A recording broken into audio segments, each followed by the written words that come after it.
Logo após conquistar o título de campeão mundial dos pesos pesados para cima de Apollo Creed, a mente de Rocky Balboa está nas alturas. É o auge emocional da vida dele. Porque a confiança dele, a autoconfiança, a certeza de quem ele é, a guarda da família, tudo que ele constrói após o título mundial são pedras consolidadas. Ele tem um relacionamento muito bom com a Adrian, ele tem uma carreira brilhante, ele tem uma família muito linda e ele tem amigos junto com ele. Aí você pega essa primeira parte de Rocky 3, que é a nossa terceira parte da análise aqui da mente do campeão Rocky Balboa, a gente começa a perceber como a decadência dele acaba com tudo. Como algumas situações acabam mexendo com toda essa confiança, com toda essa certeza de si mesmo, que ele, em certo momento, acreditava que não era verdadeiro. E a gente vai entender o porquê que acontece essa queda do Rocky e como que posteriormente ele ressurge das cinzas, com muito mais certeza de quem ele é e com muito mais certeza de onde ele pode chegar. Então, como eu disse no começo do filme, o Rocky está com a autoconfiança dele muito acima da média. Por quê? Porque ele recém tinha derrotado o campeão mundial Apollo Creed e estava defendendo, se eu não me engano, ele chega a defender o título mundial por até 10 vezes. Ou seja, nada e nem ninguém poderia derrubar ele. E fora isso, ele era muito amado pelo povo da Filadélfia. O povo adorava ele, amava ele. Por quê? Porque além de ser muito simpático, ele sempre estava envolvido em obras filantrópicas, ele sempre estava ajudando. Inclusive o filme mostra uma luta beneficente que ele faz com um lutador de luta livre para caridade, em prol da caridade. Então a gente percebe aí o quão o Rocky tinha se tornado sociável, o quão ele era querido, a mentalidade dele já estava mais evoluída. Ele de certa forma se educou, porque você vê um Rocky que fala melhor, que se comporta melhor, que tem melhores etiquetas, digamos assim, nessa época da vida, e está no auge da vida dele. Nisso, paralelo a tudo que está acontecendo com o Rocky, começa a despontar um cara, um lutador desconhecido, que vai ganhando luta após luta até chegar ao primeiro do ranking. Só que começa a ficar estranho, por quê? Porque Clubberland chega a primeiro lugar no ranking, porém não ganha uma chance de disputar o título com o Rocky Balboa. E ele vai confrontar o Rocky em um evento público. Ele diz que todas as lutas dele são arranjadas. Aí começa uma pequena crise dentro da mente de Rocky. Por quê? Ele pergunta até pro Mickey se todas as lutas tinham realmente sido combinadas, se era tudo falso. E o Mickey explica para ele que não tinham sido falsas, não tinham sido combinadas para os lutadores perderem. Não, eram lutadores muito bons, eram campeões nacionais, campeão da Alemanha, ele acaba ganhando, ele vence de vários outros, segundo, terceiro do ranking, mas nenhum desses com quem ele lutava era de fato um sanguinário, de fato alguém que batia e batia forte. E por isso que o Mickey, de certa forma, tentava proteger o Rocky. Porque enquanto o Rocky estava ali com autoconfiança nas alturas, se considerando imbatível, o Mickey não queria desfazer essa ilusão dele. Não queria fazer ele acordar para a vida e mostrar que aquela surra que ele levou do Apollo Creed poderia ter matado ele. E por isso que o Mickey ficava escolhendo as melhores lutas, as lutas contra lutadores técnicos, lutadores que não tinham tanta chance de machucar para valer o Rocky. E aí a gente vê um Rock cambaleante. A mentalidade dele nessa parte, ela fica duvidando de tudo que ele construiu. Ele começa a achar que tudo que ele fez foi mentira, de que nada foi real, de que ele não merecia o título de campeão mundial de fato. Ele inclusive fala pro Mickey, talvez eu não tivesse mantido o título por muito tempo, mas pelo menos seria a verdade. E inclusive acho que isso é uma fala que ele tem com a Adrian mais pra frente. Mas quando o Mickey fala para ele tudo isso, ele decide então lutar com o Clubber Lang, porque ele diz que ele precisa provar para ele mesmo que ele não é um perdedor, que ele não é uma farsa, porque apesar dos outros, do público, não ter conhecimento dessa história, para ele, dentro do âmago dele, ele se sentiria uma farsa, uma fraude.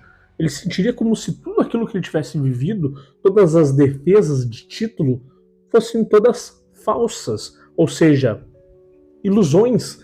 E ele precisava provar para si mesmo que não era isso, que ele realmente tinha capacidade, que ele realmente podia enfrentar alguém da capacidade, da carga de força do Clubber Lang.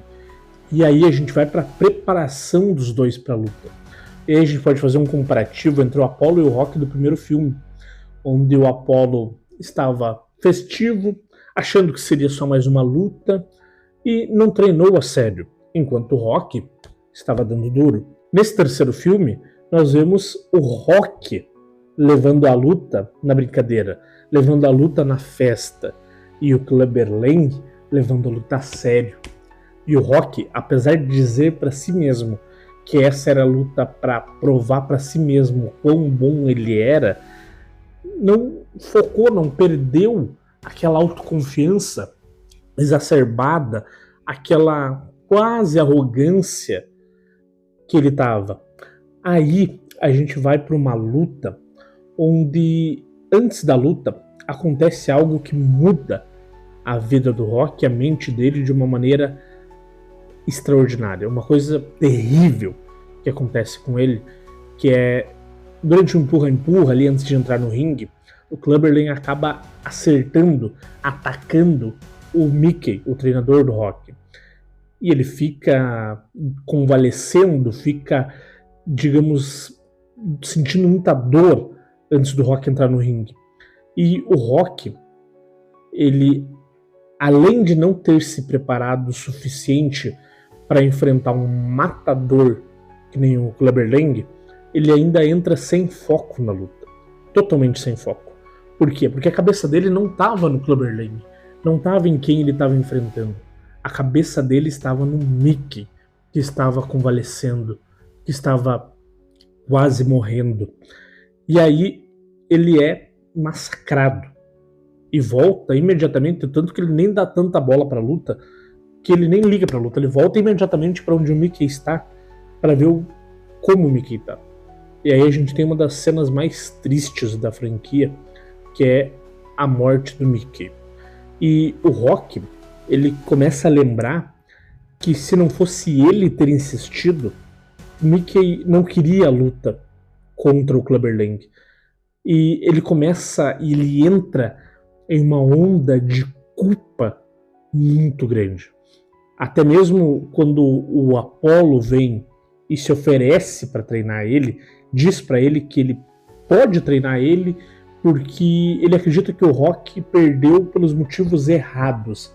E para quem perde pelos motivos errados, acaba muitas vezes não conseguindo conviver com essa dor. E o Rock, ele aceita da boca para fora, vamos lembrar disso, o Rock, ele aceita ser treinado pelo Apollo. O Apollo, com toda aquela técnica de showman que ele tem, diz que consegue fazer uma cifra até maior do que a da luta dos dois. Portanto, eles vão e desafiam o Clubber Lang por uma revanche. E aí, a ideia do Apollo é o quê? Eu não vi você, desde que se tornou campeão, ter o olho de tigre. Aquele olhar focado, fechado, de alguém que é frio como uma pedra. Eu não vi mais você ter esse olhar. Então, o que a gente precisa fazer? A gente precisa recuperar esse olhar. E qual que é a melhor forma de a gente recuperar esse olhar? Nós vamos voltar para as origens. Nós vamos voltar lá no início de tudo. Então, o Apollo leva ele para a academia que formou o Apollo.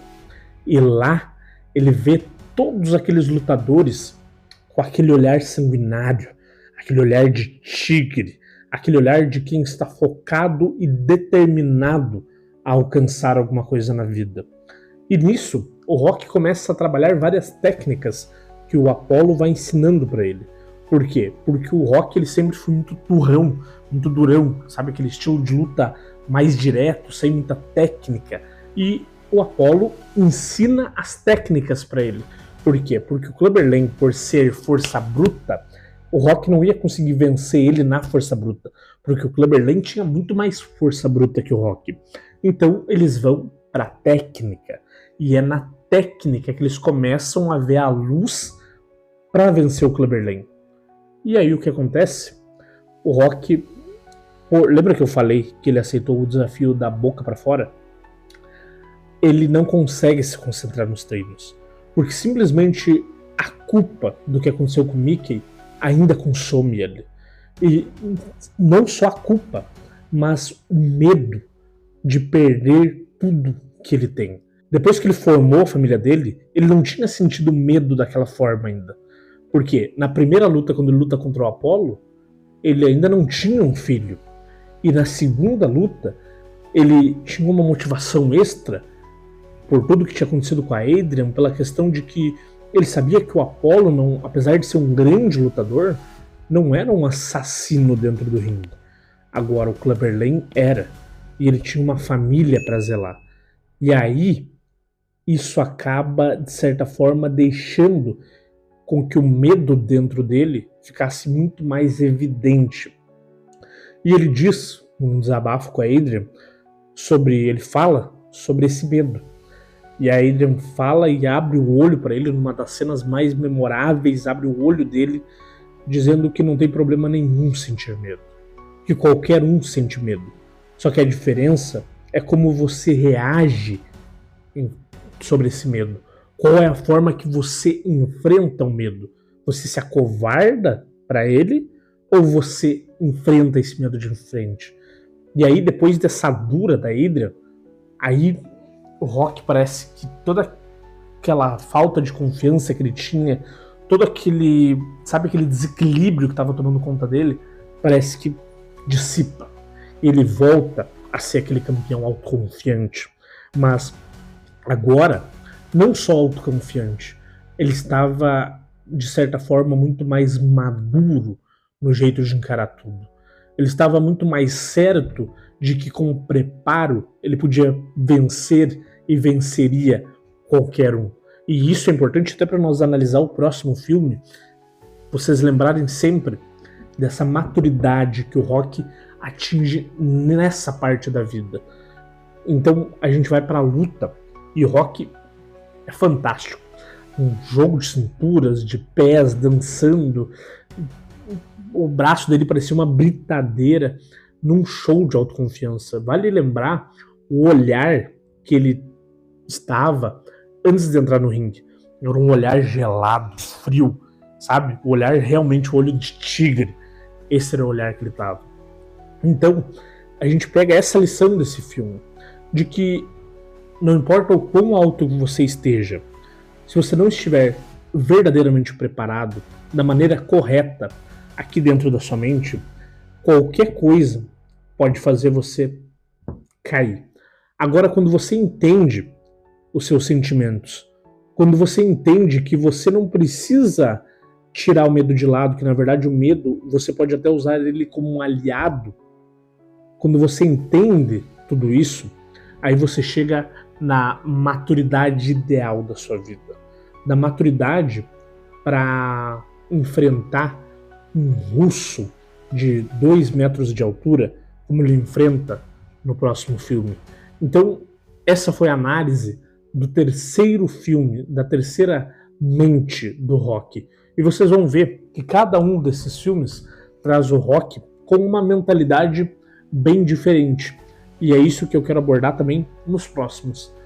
Se você gostou desse vídeo, deixe seu like embaixo, comente a palavra soco, que eu quero ver se você é fã mesmo do rock, e compartilhe esse vídeo, se inscreva no canal e até a próxima.